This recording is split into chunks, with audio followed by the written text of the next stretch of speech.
अस्सलाम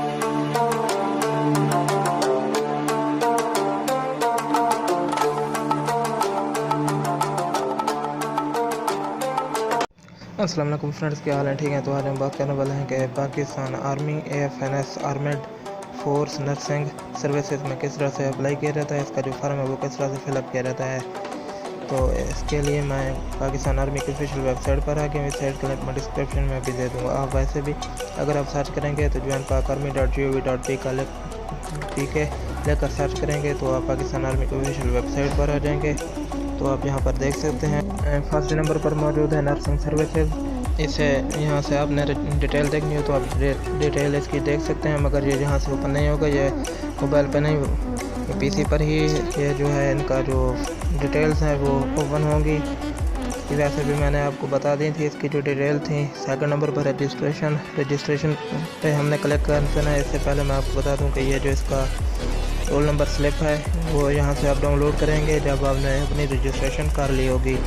आपने यहाँ से आपने अपना यहाँ पर CNIC नंबर देना है। इसके बाद आपने अपने फादर या गार्डियन का CNIC नंबर देना है। इसके बाद ये जो QR कोड है, सॉरी QR कोड नहीं, ये जो उन्होंने कोड दिया है उन्होंने, ये आपने वही जो ऊपर दिया गया वही नीचे आपने यहाँ पर लिख देना है। और उसके बाद आपने चेक स्टेटस पे क्लिक कर देना है तो आपकी जो रोल नंबर स्लिप है वो आपके सामने आ जाएंगी। तो चले आ जाए अपने रजिस्ट्रेशन कर लेते हैं।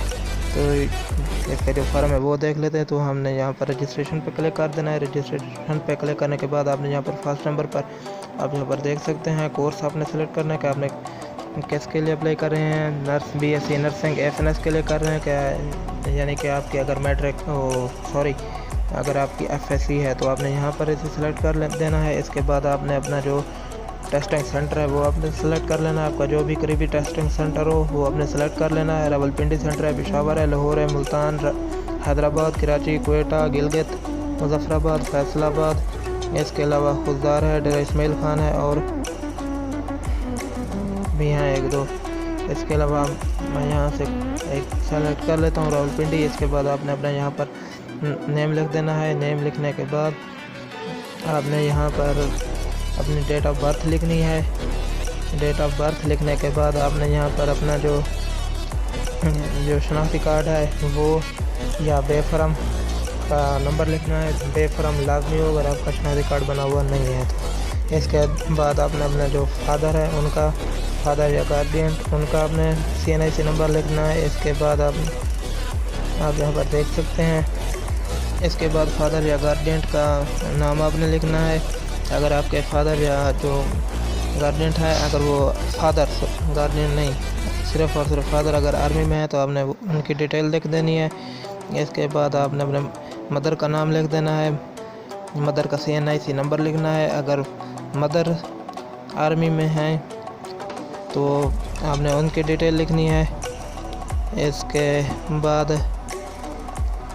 जो है फादर एजुकेशन लिखनी है, मदर एजुकेशन लिखनी है। इसके बाद आपने अपना डोमिसाइल सेलेक्ट करना है कि आपके कौन से सूबे का है डोमिसाइल। इसके बाद आपने अपना प्रोविंस सेलेक्ट करना है। इसके बाद आपने सिटी का पोस्टल कोड लिखना है। पोस्टल कोड आप गूगल पर चले जाएंगे और आपने वहां पर सर्च कर लेना है कि आपका जो सिटी है आपने उसका नाम लिखना है। और उसके बाद आपने आगे लिख देना है पोस्टल कोड।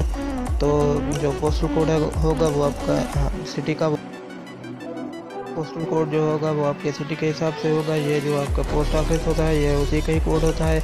इसके बाद नीचे आपने अपना एड्रेस लिख देना है जो ID कार्ड के ऊपर होता है, परमानेंट एड्रेस। इसके बाद आपने अपना डाक का एड्रेस लिख देना है। इसके बाद आपने जेंडर सेलेक्ट कर लेना है। जेंडर इसमें सिर्फ और सिर्फ फीमेल ही अप्लाई कर सकती हैं।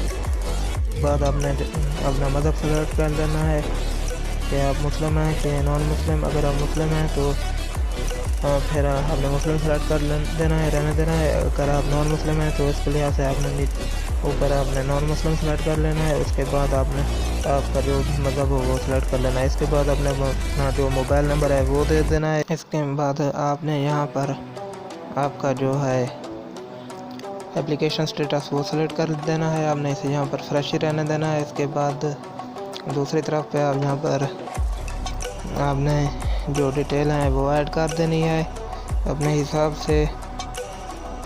आप यहाँ पर अपने हिसाब से दे सकते हैं। इसके बाद आपने मैरिज स्टेटस सेलेक्ट कर लेना है, अनमैरिड ही होना चाहिए। इसके बाद आपने यहाँ पर जो तहसील है वो सेलेक्ट करनी है, डिस्ट्रिक्ट इसके बाद आपने अपना जो फैमिली इनकम है वो देनी है। इसके बाद जो डिटेल है वो मैंने आपको बता दी थी, ये आपके फैमिली के रिलेटेड है, आपने खुद ही इसके बारे में बताना है। इसके बाद दूसरे नंबर पर आ जाता है, इसके बाद जो सबसे नीचे आ जाता है और अहम पोर्शन वो है आपके एजुकेशन से रिलेटेड। आपकी जो एजुकेशन है आपने उसके बारे में मुकम्मल मालूमात दे देनी है कि आप मैट्रिक साइंस में थी या आर्ट्स में, वो दे देना है। इसके बाद आपने अपना रोल नंबर लिख देना है। रोल नंबर के बाद आपके जो मार्क्स हैं वो दे देना है। सिंपल सी डिटेल है, आपने यहाँ पर वो तमाम फिलअप कर देनी है। इसके बाद आपने यहाँ पर अपने की जो इंटरमीडिएट की तालीम आपने वो सिलेक्ट कर देनी है। इसके बाद यहाँ पर जो सबसे अहम बात यह है कि आप अगर आपकी जो तालीम है अगर आपकी कंप्लीट है FSC तो आपने वो सिलेक्ट करना है, वरना आपने होप सर्टिफिकेट की बेस पर आप अप्लाई कर रहे हैं। इसके बाद अगर आपने नर्सिंग की हुई है तो आपने यहाँ पर BSc नर्सिंग वाले पोर्शन में आकर आपने इसकी जो तमाम मालूमात हैं वो ऐड कर देनी है।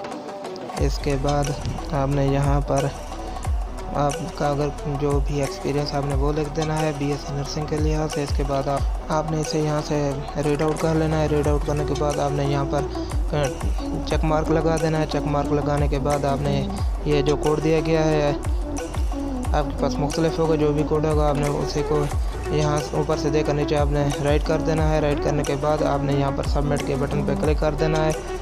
जैसे आप सबमिट करेंगे तो आपको कुछ ही देर में आपकी जो रोल नंबर स्लिप है के ऊपर जो डेट टाइम है टेस्ट की वो आपके सामने आ जाएगा ये, और आपने उसी दिन आपने चले जाना है आपके जो सिलेक्शन सेंटर होगा वहाँ पर।